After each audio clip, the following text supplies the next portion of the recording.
আসসালামু আলাইকুম এভরিওয়ান। আজকে আমরা বেরিয়ে পড়েছি টাঙ্গাইলের অন্যতম জনপ্রিয় উপজেলা মধুপুরের পথে। এই জায়গাটা শুধু আনারসের জন্য বিখ্যাত নয়। প্রকৃতি, পাহাড়, বন আর মজা সবকিছু একসাথে পেতে চাইলে মধুপুর একদম পারফেক্ট। আমরা সকাল সকালই বেরিয়ে পড়লাম টাঙ্গাইল থেকে মধুপুরের পথে। জানালার বাইরে সবুজের ছোঁয়া, আমার মনে হচ্ছিল আজ একটি দারুণ দিন অপেক্ষা করছে। না, এটা খাওয়ার জন্য নয়, এটা মধুপুরের সিগনেচার আনারস ভাস্কর্য।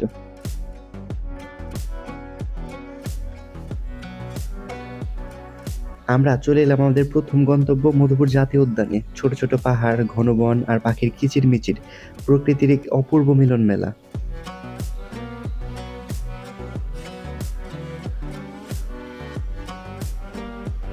এত সুন্দর একটি পরিবেশে বসার জায়গা পেয়েও না বসে কি করে থাকি, তাই বসে পড়লাম আর দুই ভাই ডুবে গেলাম রাজ্যের অপ্রয়োজনীয় সকল গল্পে।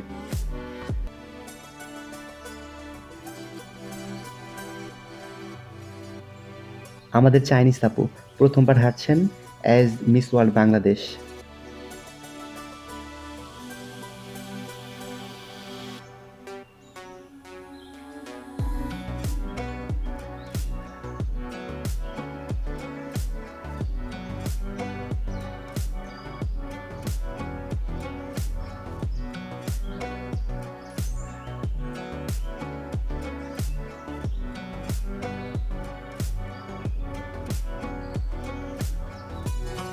এই মাটিতে রোদের ছোঁয়ায় যে আনারস বড় হয়, তার স্বাদ ভুলে যাওয়া যায় না।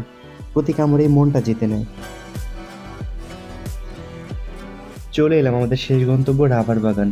সৌচ্চ রাবার গাছের সারি যেন স্কেল দিয়ে মেপে লাগানো। এখানেই তৈরি হয় আমাদের ব্যবহৃত রাবার। আমাদের আজকের মধুপুর ভ্রমণ ছিল সত্যিই স্মরণীয়।